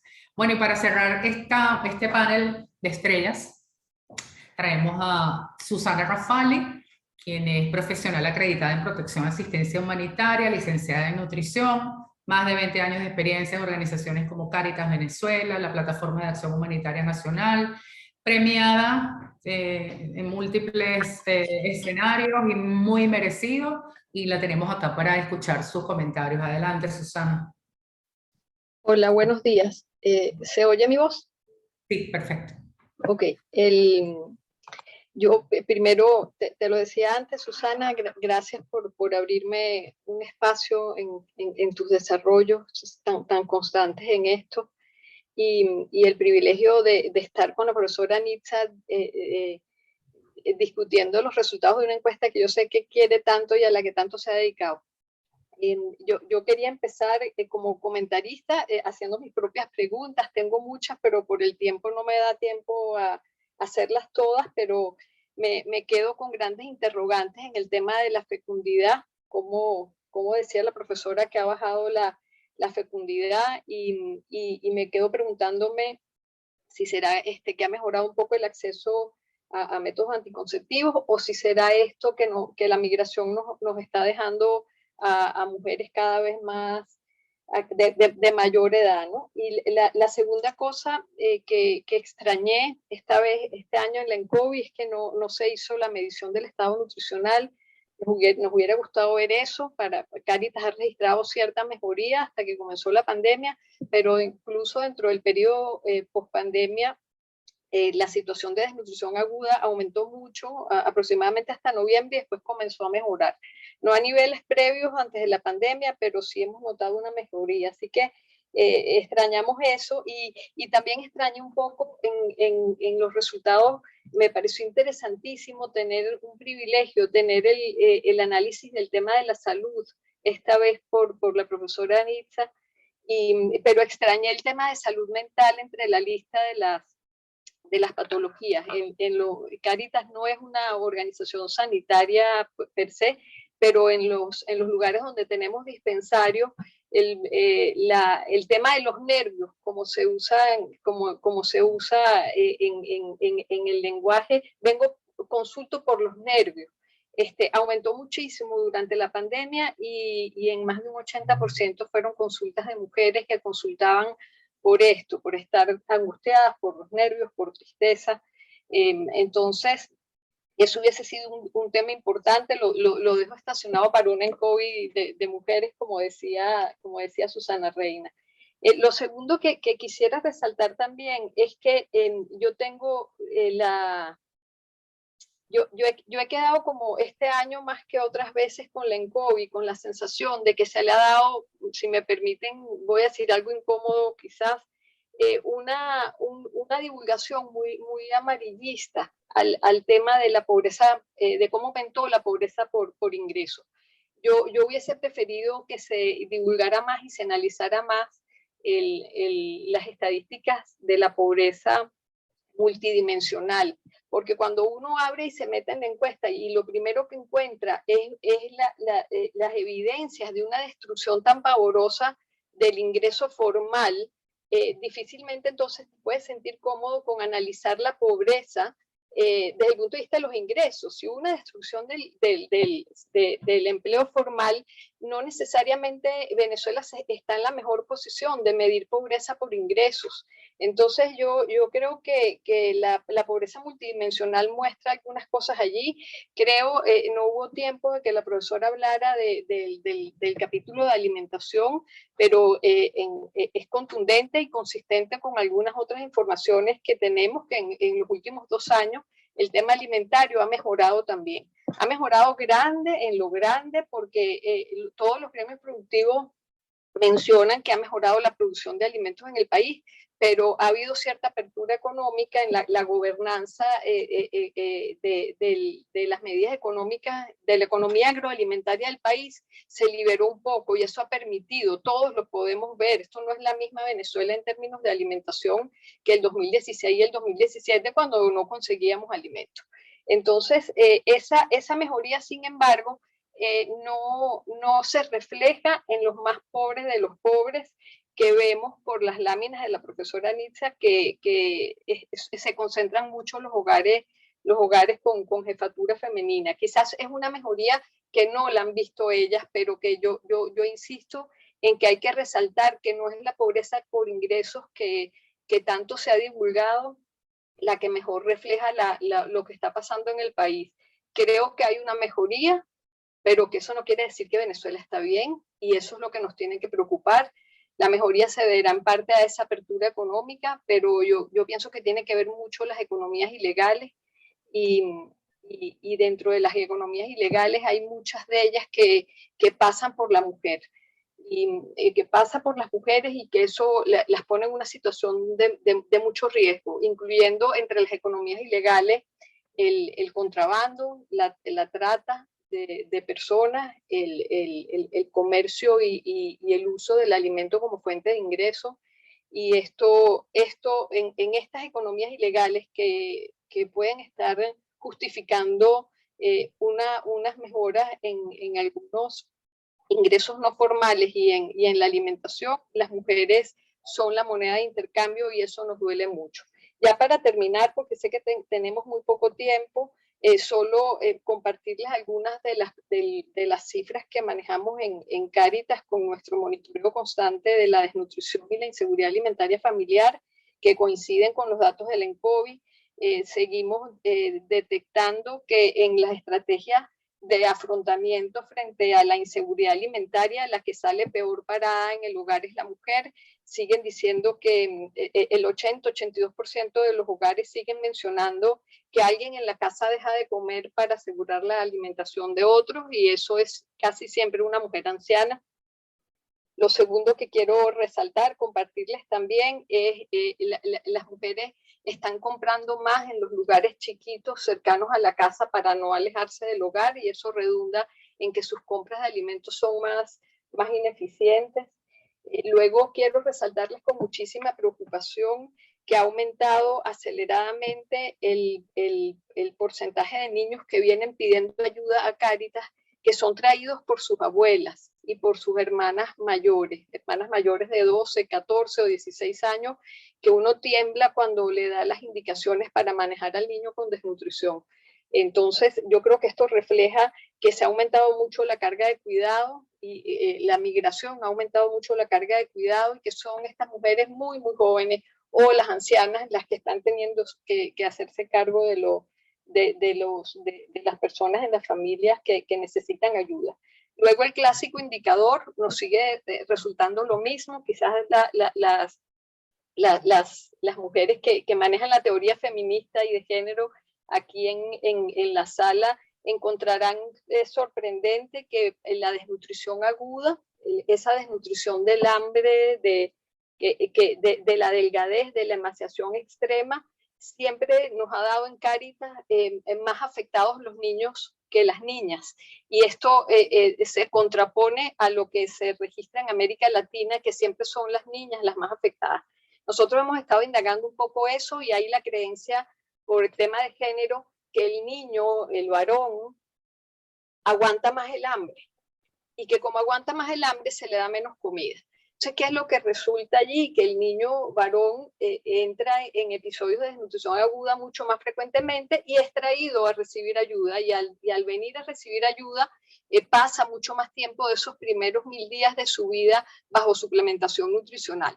A diferencia de las niñas, que entonces se les da más de comer, pero lo que están comiendo es muy mal. Entonces ahí es donde tenemos que el retardo del crecimiento y la talla baja es muchísimo peor en ellas.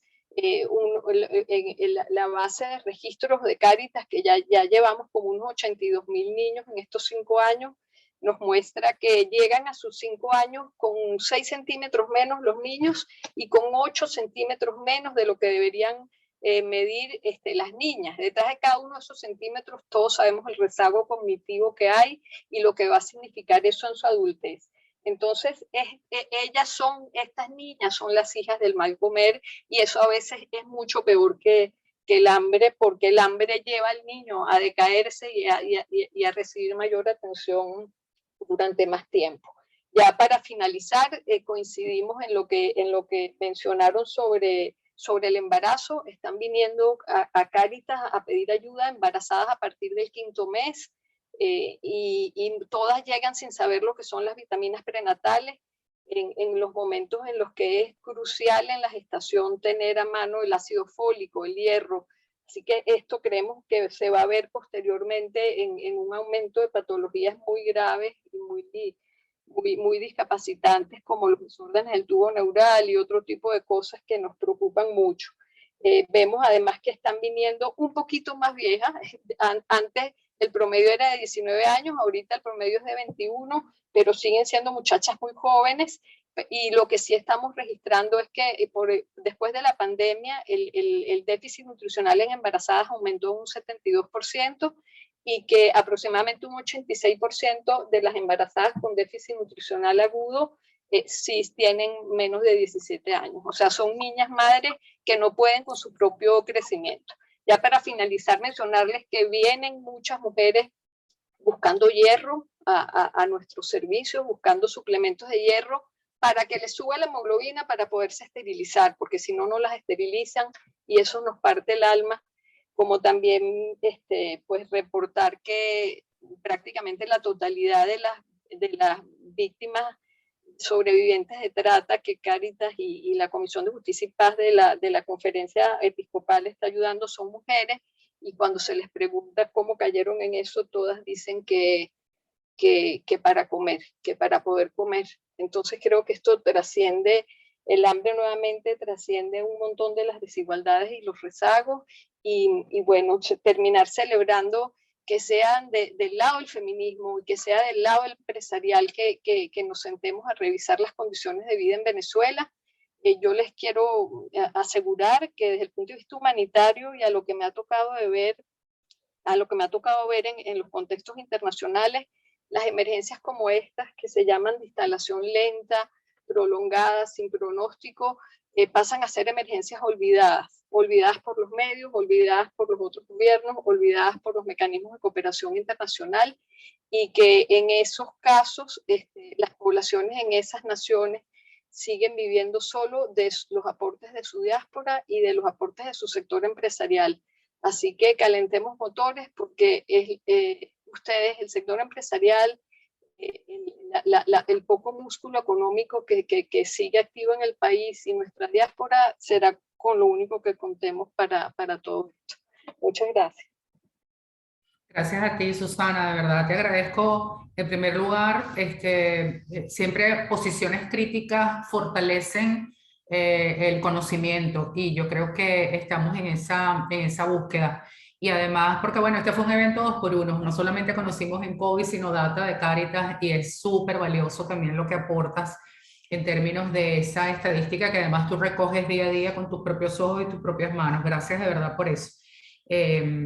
Yo también apoyo esa idea de la economía sumergida, y no solamente eso, otros elementos sumergidos, como los mismos investigadores Luis Pedro y Anitza dijeron en la presentación. Ni siquiera preguntar por interrupción voluntaria del embarazo, por ejemplo, era posible para la encuesta, pero sospechamos que esas cosas pasan. Es decir, que la encuesta es valiosa no solamente por lo que dice, sino también por lo que deja de decir y por las preguntas que nos genera. Así que eso lo vamos a seguir viendo. Y celebro además, Anitza, que en COVID ya se abran a hacer otras preguntas que no se hacían. Es una forma de adaptarse a estas nuevas dinámicas de empobrecimiento que nos ha tocado aprender, a pesar de que nunca lo pensamos así. Anitza, te voy a dar 10 minutos un poco para que, si te vi notando comentarios, notas, y sumarlas a un par hay algunas personas que dejaron sus preguntas en el momento del registro. Quiero que sepan que esas preguntas se las hicimos llegar tanto a las panelistas como a Anitza, y las incorporaron dentro de su intervención.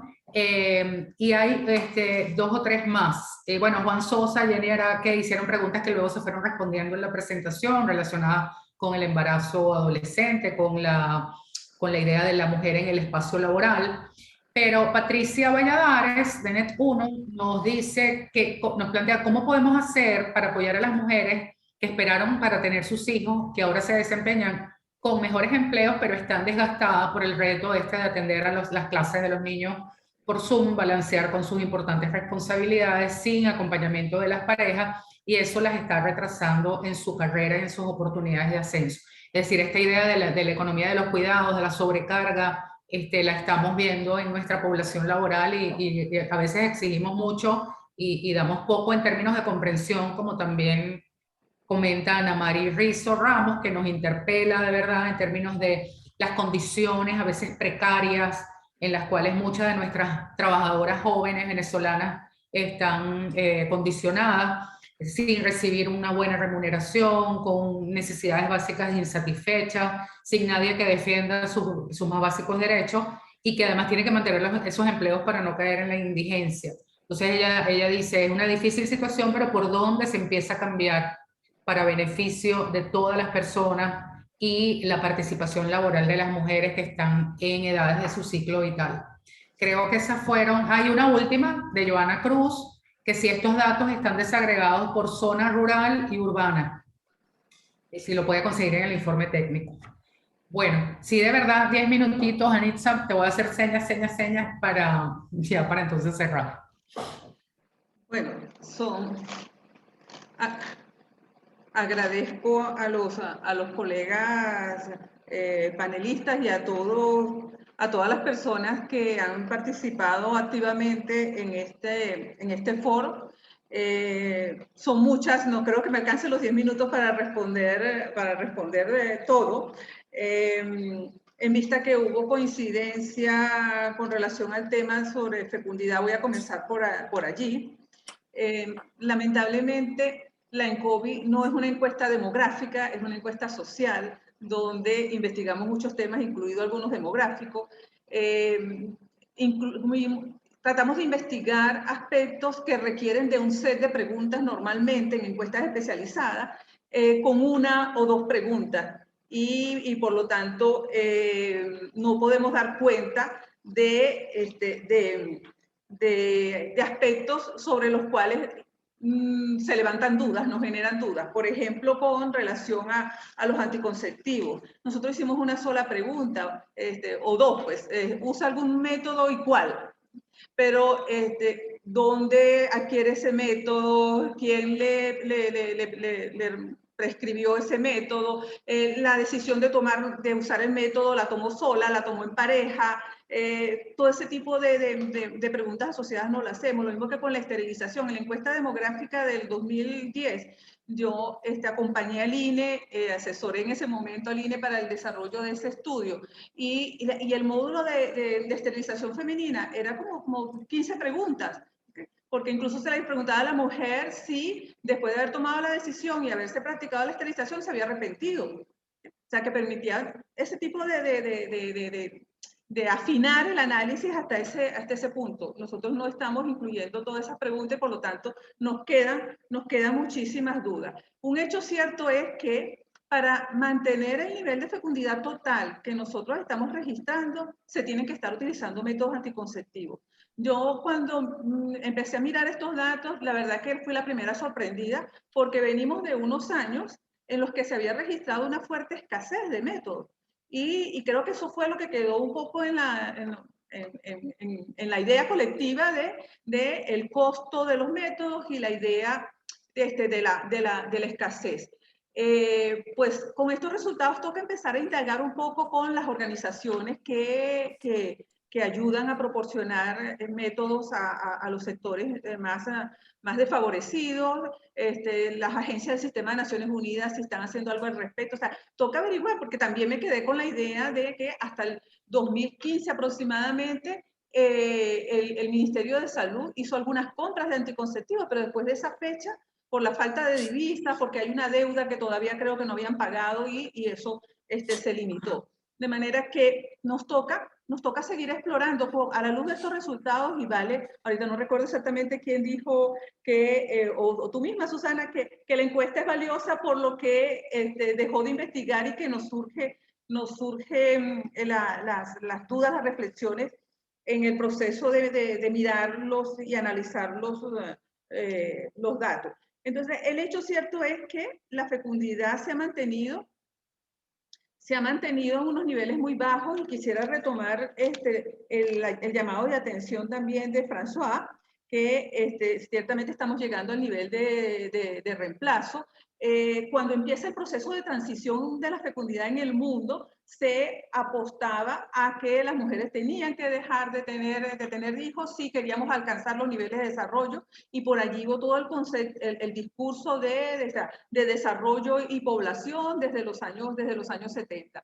Eso cambió porque, bueno, la fecundidad se fue para el piso y lo del desarrollo iba por otra vía. De manera que en este momento toca reflexionar que no vale seguir apuntando a una caída de la fecundidad, porque lo que acompaña a esto es un proceso de envejecimiento que ahí podemos mirar todo el concierto de países europeos que ya están en una segunda etapa de transición demográfica y tratando de ver cómo ponen en marcha programas de estímulo a la natalidad y ninguno resulta exitoso, porque no hay incentivo, dado el cambio social y cultural que se ha producido en estos países, no hay incentivo suficientemente alto para que las familias decidan tener más de un hijo, primero que decidan tener al menos uno, y luego poder ampliar la familia. Entonces creo que habría que, bueno, nosotros nos tenemos que poner en muchos temas para mejorar las condiciones sociales de nuestra población, pero uno de ellos tiene que ver con el apoyo a las familias, a las mujeres, para que puedan, ya no se dice ni siquiera conciliar maternidad y trabajo, sino para que cambien las cargas dentro de los hogares, dentro de la familia, para que las mujeres tengan igual derecho que los otros miembros del hogar a desarrollar sus potencialidades, desarrollar su vida personal, profesional, y no solamente que la mayor carga de las responsabilidades domésticas, y ahora con el proceso de envejecimiento, incluso el cuidado de los adultos mayores, termina recayendo más sobre las mujeres que sobre los miembros varones. Con relación a lo de la caída de la maternidad adolescente, me estoy quedando en el tema de la fecundidad porque es que mencionaron muchos aspectos que son importantes destacar. Nosotros habíamos empezado nuestra transición de la fecundidad en los años 60 y estaba cayendo la fecundidad de todas las edades. En los años 80, cuando empezamos nuestro primer proceso de crisis con la devaluación del 83 y todo el desajuste económico y social que se empieza a producir allí, que se prolonga hasta los 90 y que luego con la bonanza de la década 2000 un poco se contiene ese proceso de empobrecimiento. Uno cuando ve la caída de la fecundidad adolescente, ve un poco cómo ella responde a ese tipo de incentivos. Ella viene cayendo. Hay un repunte en los años 80 y se queda alta, estabilizada durante los 90, y luego cuando hay esa expansión del acceso a la educación en la década 2000, en los años del boom petrolero que tuvimos en la década 2000, ella vuelve a empezar a descender. Y lo que estamos observando es que a pesar de que entramos en este proceso de crisis, ella no ha dejado de descender. Eso nos llama la atención. Pero como tenemos una situación de escasez de información y de investigación por todos lados, tenemos que pensar que el aborto existe y el aborto puede estar allí operando como un factor que no está sumando esos embarazos, no está sumando esos nacimientos porque se interrumpe. No sabemos en qué medida eso está ocurriendo. Por otro lado, hay un indicador que está relacionado con el comportamiento del aborto, que es la mortalidad materna, y sabemos que también nosotros mantenemos un nivel de mortalidad materna alto. Entonces, son resultados que nos invitan a que tenemos que profundizar más en los análisis, tratar de recoger más información. Sería bueno, excelente lo de una ENCOVI para mujeres. Es difícil que nosotros desde este proyecto, con los recursos que se tienen, podamos concentrarnos nada más en el tema de mujeres. Lo que podemos tratar de hacer un esfuerzo de optimizar todavía más esta oportunidad de investigación para hacer como hicimos en esta ocasión, de incorporar más temas que están relacionados con las condiciones sociales de vulnerabilidad con el ejercicio de derechos de las mujeres para poder hacer un mejor diagnóstico de la situación de ellas. No sé cómo estoy. Te quedan 2 minutos. Reloj, Bueno, porque nos quedan 5 para cerrar. Con relación a la pregunta que hacían, quiero aprovechar con relación a la pregunta sobre la desagregación urbano-rural. Nosotros no desagregamos urbano-rural, desagregamos por entidad federal, pero fíjense que no presentamos ningún dato por entidad federal, porque digamos que esa sería la segunda fase de análisis que viene. Ya vimos el conjunto del país, ahora vamos a ver las disparidades por entidad federal, porque es mucha información. Pero yo sí quiero invitarles a que visiten el portal InsoEnCovid, porque allí van a encontrar estimaciones de 85 indicadores de la Agenda de Desarrollo 2030. Hicimos una selección de 85 indicadores para el monitoreo de los ODS y están visualizados allí en ese portal a nivel de estados y a nivel de municipios.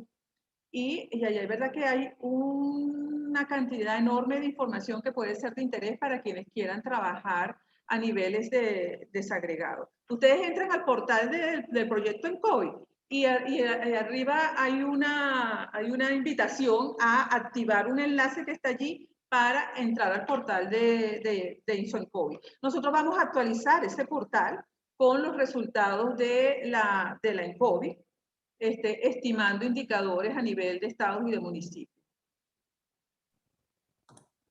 Puedes escribir en el chat, Anitza, el INSO, no entendí bien si es INSO. Lo puedo copiar en el chat, lo copio en el chat. Buenísimo. ¿Ok? Lo voy a copiar en el chat.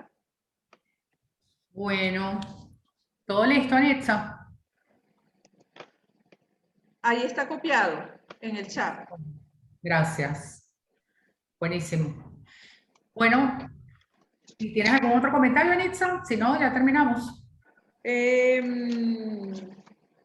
Ahí le están pidiendo En relación a un último comentario que Susana Rafali hacía con relación a que extrañó las mediciones antropométricas, no fue posible porque fue muy complicada la logística de campo.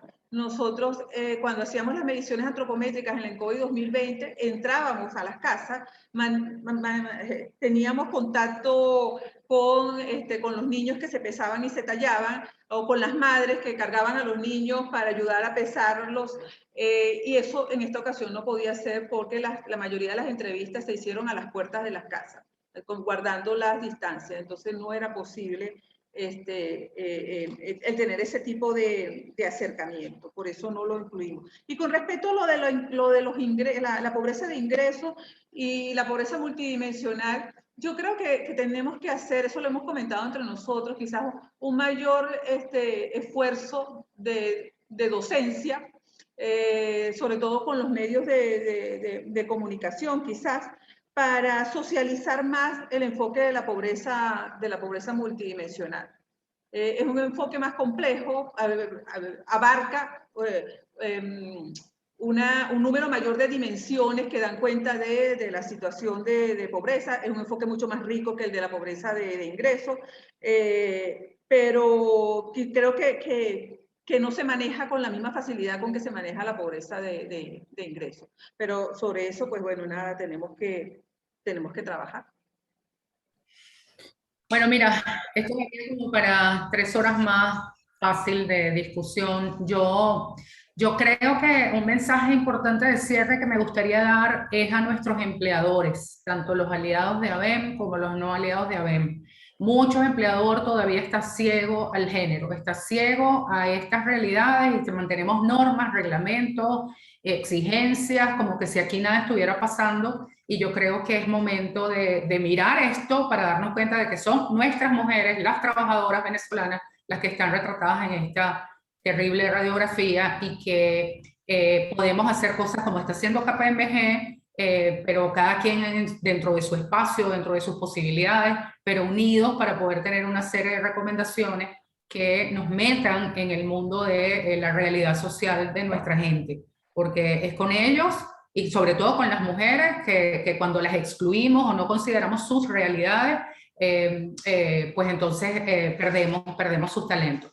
Yo creo que, sobre todo las mujeres que hacemos vida en ABEM, que siempre estamos conversando de estos temas, conscientes de nuestros privilegios, de que llegamos donde llegamos, no solamente por un tema de capacidad y mérito, sino porque tuvimos una base bien elevada desde donde poder desarrollarnos con autonomía financiera. No es la realidad, yo creo que ni del 1%, ni menos del 1% de este país que puede acceder a estos niveles. Entonces nos toca a nosotras allanar caminos para que las que vienen no se queden atrás, como bien nos invita Naciones Unidas.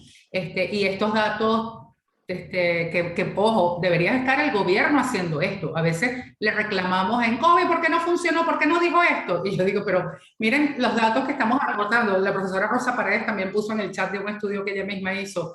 Es con retazos de ONG, con data limitada, vamos armando como una especie de rompecabezas que nos permite dar una idea, pero hay un Estado que no está dando la data, porque esto es un trabajo que debiera estar dando el Instituto Nacional de Estadística, como lo hizo durante muchos años, y que no sabemos si no lo hace o lo hace y no lo dice, pero ahí nos vamos como acomodando unos con otros, sabiendo que todavía quedan muchos baches y muchos nichos sin explicación. Pero agradecemos de verdad este esfuerzo que la Universidad Católica Andrés Bello, a través de su Instituto de Investigaciones Económicas y Sociales, está haciendo de manera sostenida, porque hacer una encuesta una vez se hace, pero mantenerla y ver tendencias, yo creo que es todo un logro en un país acostumbrado a las inconsistencias de las flores de un día.